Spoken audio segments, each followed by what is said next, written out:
aking bakarat at ganima. Meron sa akin ay mga kaos at saka mga kambing. So, nakapasok niya siya dito sa business. Nang malapit na itong mamatay yung nasa room na ito, sinabi niya sa kanya na dumati sa kanya, sabi niya, Fulan,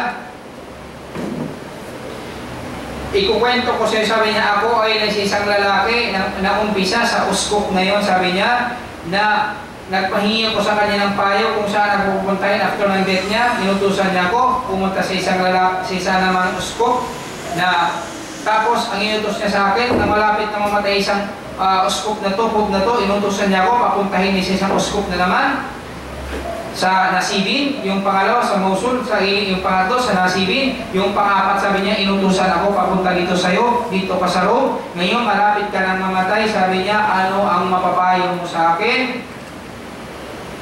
Anong upaya mo sa akin? Wabima ta'amuruni, anong iuutos mo sa akin para mapunta ko katulad sa religion ng apat? Kayo ay sumasamba ng isang Allah.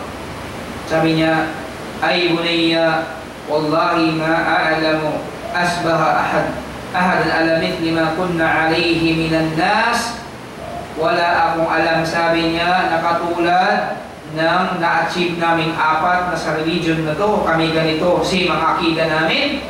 Although pangalan namin Nasrani, pero we worship one God and we recognize Jesus Christ mighty as messenger of Allah. Sabi niya, uutusan kita, sabi niya, pumunta ka doon. Meron nabi na siya ay katulad ng religion ni Abraham.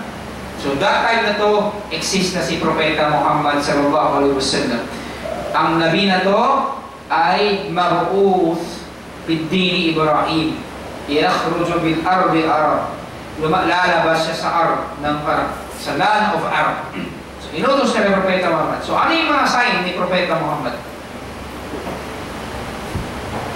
Ang sign ng propeta na to, sabi ng isang uskop na to from Rome, nang malapit na siya mamatay, sinabi niya, ang sign ni Propeta Muhammad, marirecognize mo siya para makilala mo siya, ya'kulu hadiyah, wala ya'kulu sadaka, wa bayna katifayhi, khatamun nabi.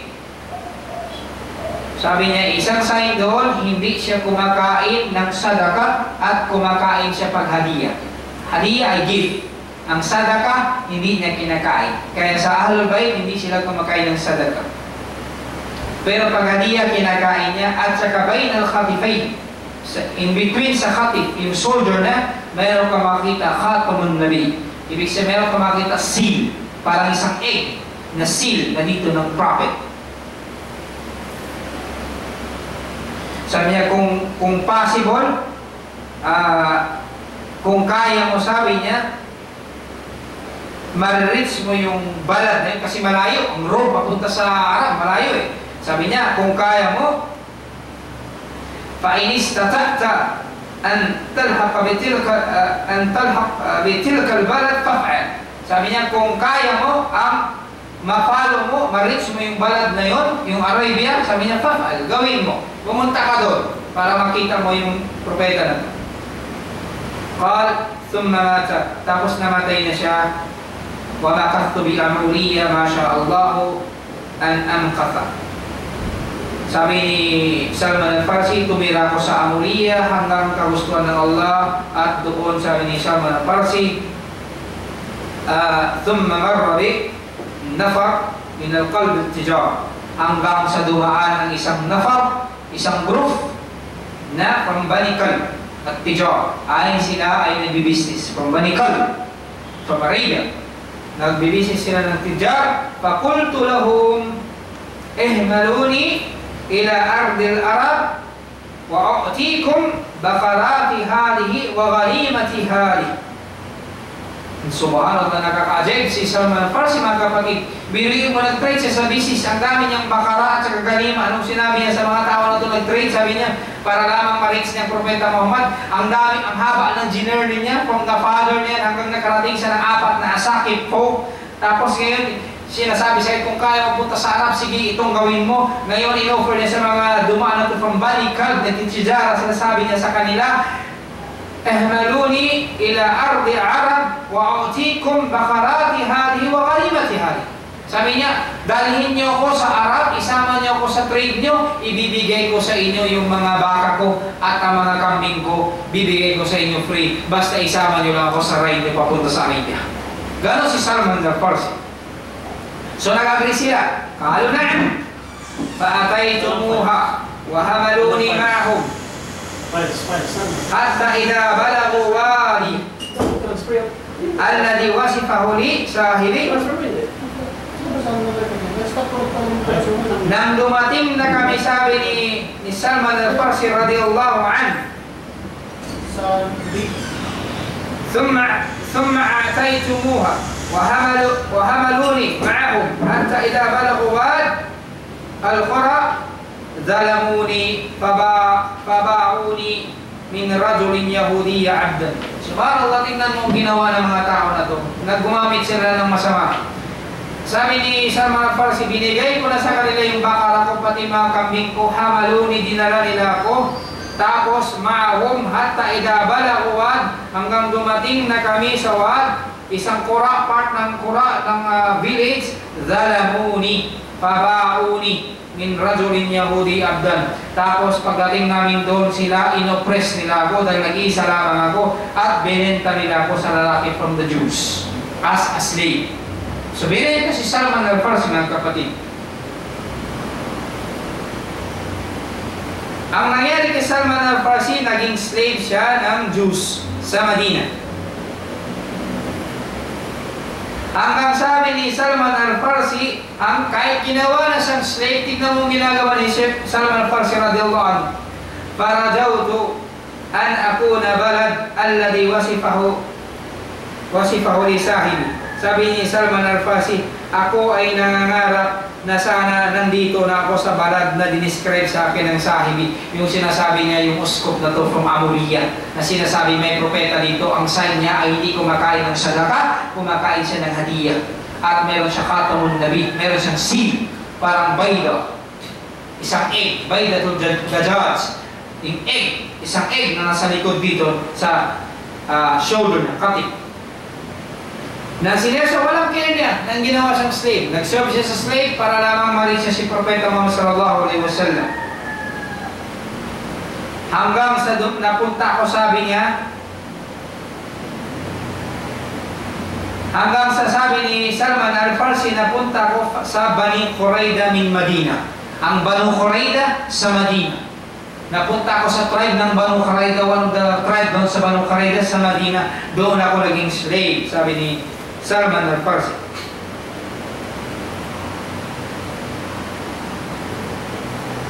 Hanggang pagdating ko, sabi niya doon sa Banu Qurayda min Madina, hanggang ang nangyari doon, binili ako doon, sabi niya minno, pagkataali minmo, binili ako doon sa boss ko, na binenta ko ng mga nangloko sa akin, pahtamalani ilal Madina, tapos dinala ako sa Madina as a slave.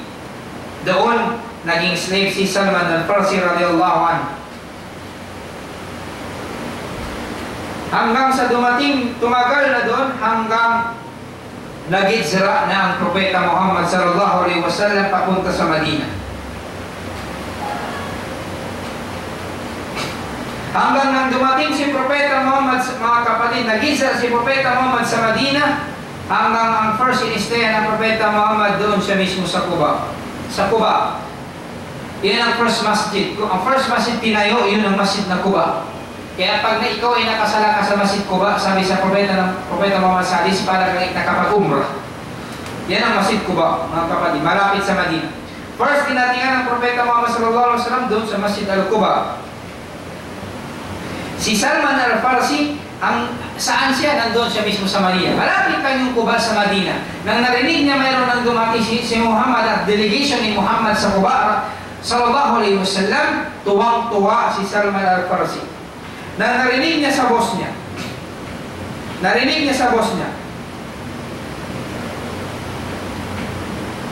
falamma sami'tuha akadatni ra'da hatta ganantu anni sakhitu ala sayyidi. Sabi ni Salman al-Farsi, nang narinig ko na dumating si Propeta Muhammad sallallahu alaihi wasallam na sa Quba, na sa sami'tuha akadatni ra'da, Nag-shake ako, sabi niya. Sa tuwa. Subhanallah, minsan nakakashake ka sa sobrang tuwa dito sa atin. Nag-shake ka lamang sa tuwa pag ikaw ay nanalo sa loto. At marami kang pera. Si Salman al-Farsi radiyallahu anhu, nag-shake siya sa tuwa nang nalaman niya na si Propeta Muhammad nandun na sa kuwa. Hatta danantu anni sakhitu ala sayyidi. Hanggang sa maisip ko, sa kagalaw ko sa taas ako ng date farm, nasa taas ng date farm, inutusan siya ng boss niya. Yung boss niya nasa baba ng dates, hanggang sabi ni Salman al-Farsi, sa sobrang pag-shake ko, hindi ko alam, halos mahulog na ako sa taas ng dates, mahulugan ko na yung boss ko sa sayyidi. Nang narinig ko dumating si Propeta, panazalto anil lakla. Bumaba ako, sabi niya, galing sa dates. Bumaba ako. Tapos sinabi ko, Mada takul? Mada takul? Sabi ko, ano yung balita? Ano yung balita na sinasabi mo? Tapos sinabi niya sa boss niya, sabi niya, anong balita na sinasabi mo? Dumating si Muhammad, dito siya ba yung si Muhammad dumating? Anong balita? Sabi sa kanya, فَغَلِبَ سَيِّدِي فَلَقَمَنِي لَقْمَةَ الشَّدِيدَ. Sabi ni Salman al-Farsi, فَلَقَمَنِي لَقْمَةَ الشَّدِيدَ. Sabi ni Salman al-Farsi, nagalit ang boss ko at sinampal ako ng sampal ng malakas. Meron pa kailan mo kung dumating si Muhammad? Isa ka lamang slave. Nagtatanong-tanong ka pa. Hindi niya alam hindi alam ng boss niya anong dinaanan ni Salman al-Farsi radiyallahu anhu para lamang ma-reach na si Propeta Muhammad sallallahu alaihi wasallam para dumating sa goal na tumapasok sa Islam. Malo kalihara. Ano naman pakialam mo, sabi niya doon kung dumating siya. Tapos bumalik ako, akbal ala amalik. Sabi, bumalik ka sa ginagawa mo. Kala fakultu la shay'an, innama radtu an astathbitahu amma qala. Subhanallah, sabi ni Salman al-Farsi na sinabi siya ng boss niya, ano naman pakialam mo, sabi, la shay', innama radtu an astathbitahu amma qala. Sabi niya, gusto ko lamang i-confirm ano ang sinasabi mo. Ibig sabihin, kaya sa bumaba, nagsisik siya sa taas para lang sabi niya i-confirm na kung totoo nga talaga dumating si Propeta Muhammad. Pinagalitan siya ng boss niya, sinampal siya. Ano naman pakialam mo kung dumating si Muhammad? Ano naman sa'yo? Sabi niya, wala lang, gusto ko lang naman i-confirm kung talagang dumating siya. Subhanallah. Salman al-Farsi radiyallahu anhu. Ang ginawa ni Salman al-Farsi,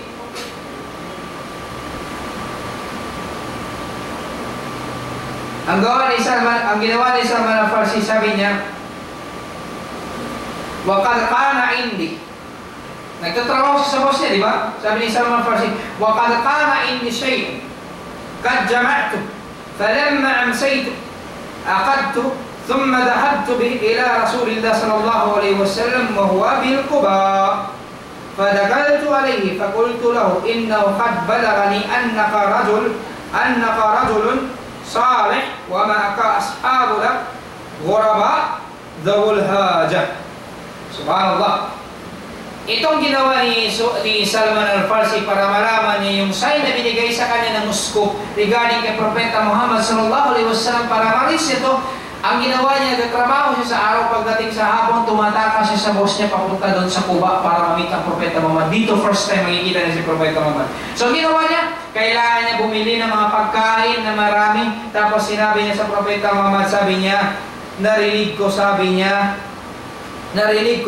niya, nasa Kuba ang Propeta Muhammad, sabi niya, narinig ko sabi niya, ikaw ay taong mabuti at ang kasama mo ay mabuti.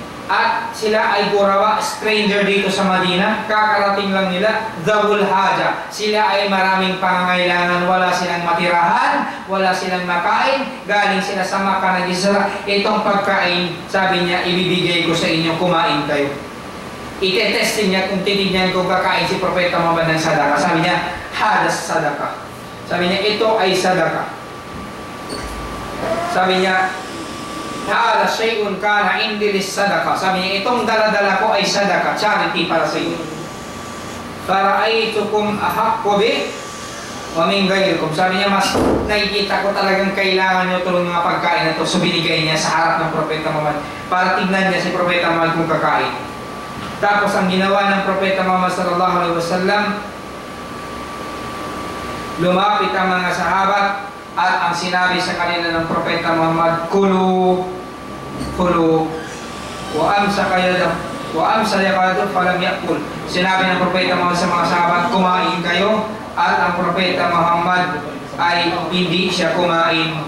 Fakultu fi nafsi hadihi wahida, hadihi wahida. Nang nakita ko si propeta Muhammad hindi kumain, sinabi ko agad, itong first sign siya ay propeta na sinabi sa akin ng uskop ng sa Amuriya, siya ay hindi kumakain ng sadaka. So ang ginawa ni Salman al-Farsi, thumma insaraftu anhu fajama'tu shay'a.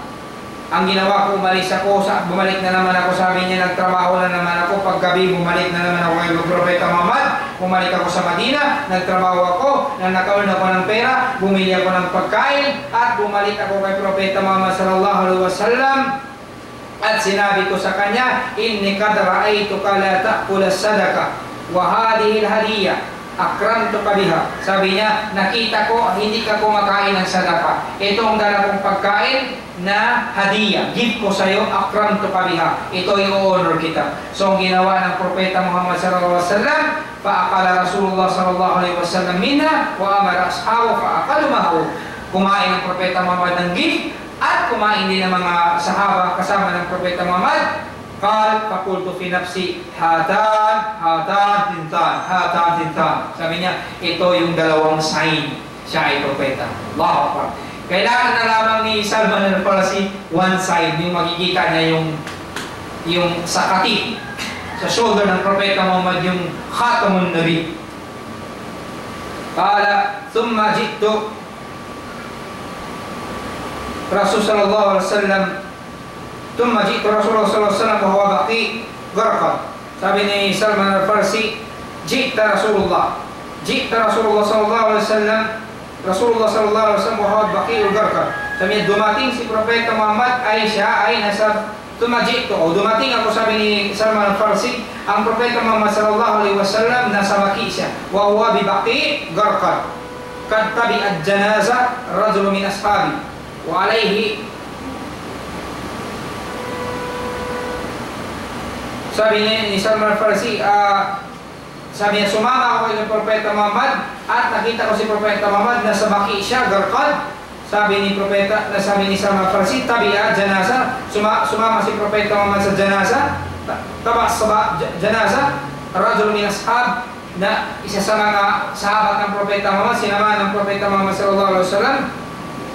At habang sumama ang propeta Muhammad naglibing, ang propeta Muhammad nakaupo siya at yung mga sahaba niya, at pumasok ako, sabi ni Salman al-Farsi, ang ginawa ko, pumasok ako sa likod ng propeta Muhammad at punta ko sa likod ng propeta.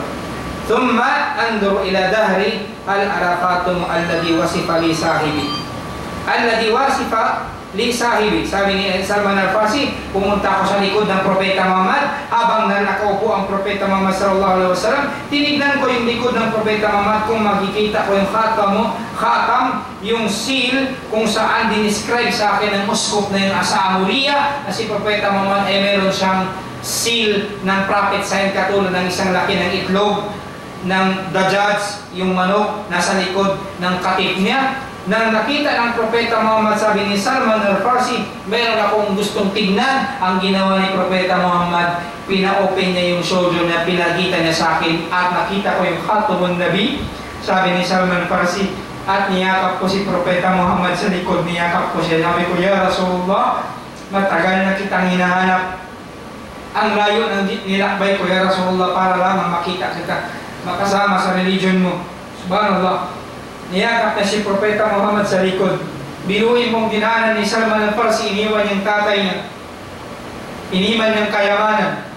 Nag-travel siya from places, napunta siya sa 5 asakit, limang pope, isang masama, ang 4 na to okay, hanggang dumating sa kay propeta Muhammad. That time na nakita na si propeta Muhammad sa likod, nakita niya yung last sign, yung khatamun nabi, na sa likod ng propeta Muhammad. Niyakap niya yung propeta Muhammad, ya Rasulullah, ikaw nang hinahanap ko, na sinabi sa akin ng uskop sa Amuriya na ang propeta hindi tumatanggap ng sadaka, tumatanggap ng hadiah, at mayroong khatamun nabi.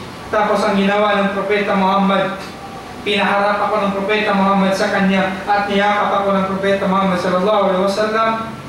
At sabi ni propeta Muhammad sa akin, ikwento mo sa akin ang kwento mo, hanggang kinuwento ko sabi ni Salman, kung ano ang kinento ko sa iyo ni Abbas. Kinento ko kay Propeta Muhammad anong dinaanan ko, at kinento katulad ng kinukwento ko ngayon sa iyo ni Abbas.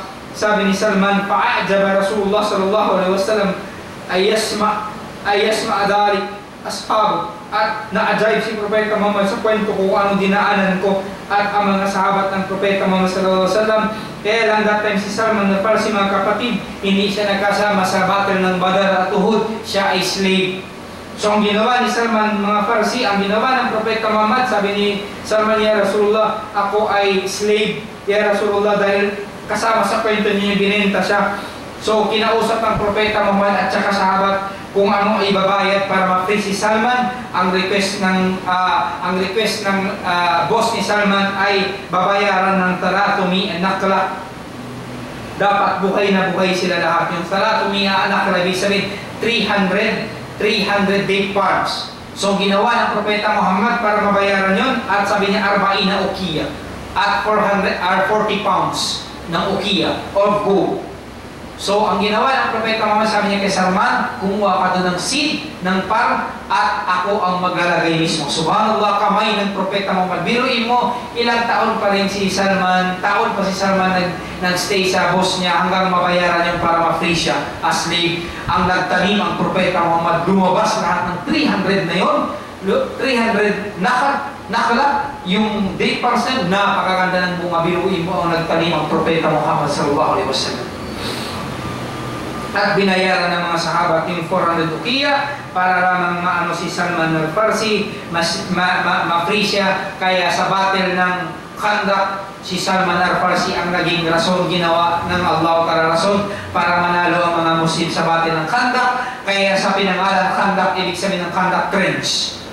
So ginawa ni Salman al-Farsi dahil sa dami ng kalaban, sabi niya, Rasulullah, kung gagawa kaya tayo ng trench. Kasi kalaban nila hindi lang mga Quraysh, pati mga from Najd, yung mga Jews, kumakalaban sa kanila kasi traitor mga Jews sa time ng Propeta Muhammad till now.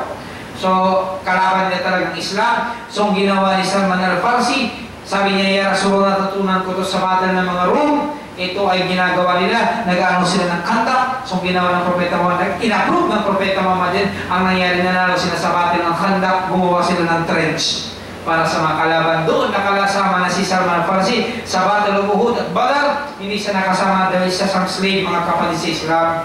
Yun ang napakagandang kwento ni Salman al-Farsi, ang paano sa ginahin ng Allah subhanahu wa ta'ala. At sinabi sa kanya ng Propeta Muhammad sallallahu alaihi wasallam, ya Salman, ulaika alladhina kunta ma'ahum wa sahibuka lam yakunu nasara kanu muslimin. Sabi ng Propeta Muhammad sallallahu alaihi wasallam sa kanya, ya Salman, yung mga sila na nakasama mo, yung apat na to, from Mosul, from Nasibin, from Amuriya, at yung isa from Syria, lahat na to, sabi ng Propeta Muhammad na kinento mo, lam yakunu nasara, hindi sila Christian. In a sense, pangalan na lang nila Christian, pero ang reality, kanu Muslimin, sila ay Muslim because they believe Jesus Christ ay the mightiest messenger of Allah. He is not the son of Allah, He is not one on Trinity, but He is the mightiest messenger of Allah, and they believe in worshiping the one God. Sila ay Muslim, sabi ng Propeta Muhammad sallallahu alaihi wasallam. Kaya sinabi ng Allah sa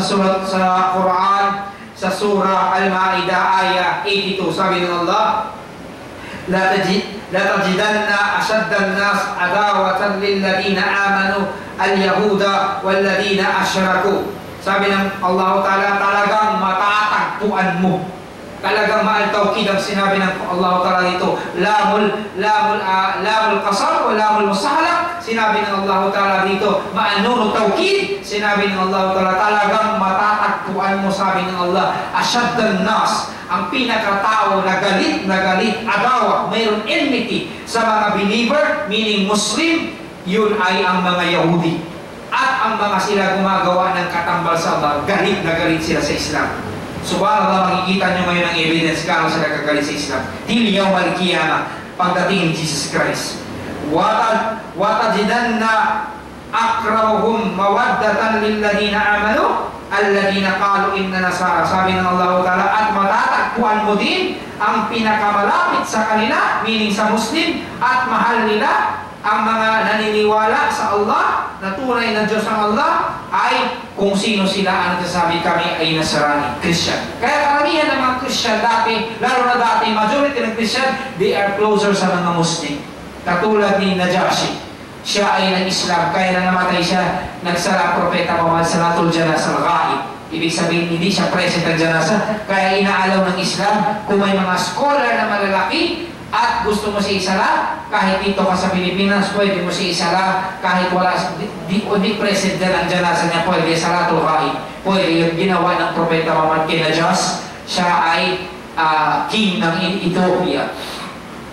Ay siya sa Christian, nag-convert siya sa Islam dahil nakita niya yung risala dala ni Propeta Muhammad, yun ang tunay na dala ni Jesus Christ alayhi salatu wassalam. So sabi ng Allah Ta'ala, ذَلِكَ بِأَنَّ مِنْهُمْ كِسِّسِينَ ذَلِكَ بِأَنَّ مِنْهُمْ كِسِّسِينَ وَرُهْبَانًا لِأَنَّهُمْ لَا يَسْتَكْبِرُونَ. Kasi sabi ng Allah, mayroon doon sa kanila ay kissisin. Ang kissisin dito ay isa sa mga priest na religious scholar ng mga Christian, yung katulad ng mga asakit, yung mga pope na religious scholar, at saka mga rohban, at saka mga Bible scholar nila na alam ang totoo na ang Islam ay religion na dinala ni Jesus Christ at lahat ng propeta to worship only one God. Li'annahum la yastakbirun, at sabi ng Allah, hindi sila nagyayabang sa kung anong pinadala ng Allah. They tell the truth at they don't hide the truth. Yun ang sinabi ng Allah. Matatagpuan nito sa Suratul Ma'idah, Aya 82. Yun ang mga kapatid sa Islam, ang kwento, napakagandang kwento ni Salman Al-Farsi. Subhanallah, nakaka-ajaib mga kapatid ang kwento ni Salman Al-Farsi. Inshallah subhanahu wa ta'ala, ganun ang ginawa niya, nag-seek knowledge siya para lamang mahanap ng Islam. Kaya sinabi ng Allah subhanahu wa ta'ala mga kapatid sa Hadith Quds, sinabi ng Allah sa Bukhari, Hadith Quds, riwayat kay Abu Hurairah, an Abi Hurairah radhiyallahu anhu, qala Rasulullah sallallahu alaihi wasallam, qala Allah, ang sabi daw ng Allah, sabi ng Allah sa Hadith Quds, qala Allah ta'ala, ana inda dhanni abdi bi. Sabi ng Allah, ako ay katulad ng ano ang naiisip ng aking slave. Gano'n yung Allah Ta'ala, tingnan mo Allah. Kaya na gawin ng Allah Ta'ala kung ano ang naisip ng slave niya para lamang mapakita ng Allah gaano siya minamahal ng slave niya. Sabi ng Allah Ta'ala, wa ana ma'ahu idha dakarani. Sabi ng Allah, kasama niya ako kung siya ay mag-remember sa akin. Meaning, with the knowledge of Allah, alam ng Allah Ta'ala kung sino mag-remember sa kanya. فَإِنْ ذَكَرَنِي فِي نَفْسِهِ ذَكَرْتُ فِي نَفْسِي. Kung i-remember niya ako, sabi ng Allah sa sarili niya, i-remember ko rin siya sa sarili ko. وَإِنْ ذَكَرَنِي فِي مَلَئٍ ذَكَرْتُهُ فِي مَلَئٍ خَيْرٍ مِنْهُمْ. Kung i-remember niya ako, sabi ng Allah, in a group, katulad ng group, i-remember ko rin siya, sabi ng Allah, na group better than his group. So meaning, sa akhirah, sa mga anghel, i-remember ko siya, magiging proud ako sa kanya, sabi ng Allah, in front of the angel. وَإِن تَقَرَّبَ إِلَيَّ شِبْرًا تَقَرَّبْتُ إِلَيْهِ دَرَاءً. Kung lalapit sa akin, sabi ng Allah, shibran. Ano bang shibran? Ang shibran, mga kapatid, ay ma bayna al-tarfi ibham wa tarfi lil-kinzir. Ang shibran, ganyan kapatid. Yan. Ito yung kinzir, ito yung ibham. Na bayna kinzir wa idham, ito yung shibran. So kung lalapit ka sa Allah Ta'ala, ganyan expand ng shibran, takarrabtu ilayhi diraan. Ano naman ang diraan? Ang diraan ay min tarfi mirfaq ila tarfi isba usta. Ang diraan naman ganito. Ito yung mirfaq. Ang mirfaq ito elbow. Ito yung elbow at dulo ng elbow. Ito rin ang dulo ng isba usta. Ay ito usta. Usba. Ibig sabihin finger usta na sa gitna. Dulo niya, ito yung dira. Ganito yung dira. Okay? Dira dito. Dito yung dira, papunta dito. Yung shibran, kinzir, at saka ibham. Sabi ng Allah, kung lalapit ang slave ko sa akin ng shibran ganyan, lalapit ako sa kanya ng dira. Allahu Akbar. Double. Tapos sabi ng Allah Ta'ala, wa in takarraba ilayya diraan, takarrabtu ilayhi ba'an. Kung lalapit sa akin ang slave ko ng diraan ganyan, from wusta, ito yung wusta, at saka yung mirfaq, dito yung elbow, sabi ng Allah, lalapit ako sa karrabtu ilayhi ba'an. lalapit ako sa ng baan. Ang baan ganyan, no? Arm span. Wow. Ganun Allah subhanahu wa ta'ala. Nasabi ng Allah ta'ala, wa in atani yamshi, ataytu harwala. Kung pupunta siya sa akin dito, naglalakad, papunta ako sa kanya nakatakbo. Ito yung mga sifat ng Allah, in-explain ko na dito, pero sa mga kausog, inshallah ta'ala, itatapik ko rin yan. Pag makalecture ko sa inyo gabi, tatapik ko sa inyo yung asma o sifat, pero luka kausog para maintindihan inshallah ta'ala. Natapik ko na yung kahapon sa Masjid Quds, ang asma o sifat, ginamit kong kitab ni Sheikhul Islam Ibn Taymiyyah, Aqidah Wasitiyah, inshallah subhanahu wa ta'ala. Ito sa kasama sa mga sifat ng Allah subhanahu wa ta'ala na hindi tayo dapat nagtatasbih, hindi tayo nagtatakhir, hindi tayo nagtatahrif, hindi tayo nagtataatil. Pagkus ito ay i-isbat natin kung ano inisbat ng Allah, inanafi natin kung ano inanafi ng Allah, at hindi tayo maglalagay ng kayfiyah. Inshallah subhanahu wa ta'ala, yun mga kapatid, ganun ang pagmamahal ng Allah. Tignan mo to si Sulaiman, nang ginawa niyang lahat papunta para mahanap ang religion ng Allah, ginayin siya ng Allah ta'ala, pinagpalit niyang lahat, tatay niya, ang kayamanan niya para lamang maris ng religion ng Allah subhanahu wa ta'ala, and Allah subhanahu wa ta'ala guided him hanggang napunta sa religion of truth, inshallah subhanahu wa ta'ala. So mga kapatid sa Islam, kung mayroon kayo katanungan, brother, kung mayroon kong katanungan, inshallah subhanahu wa ta'ala, na mag-text kayo habang may oras pa.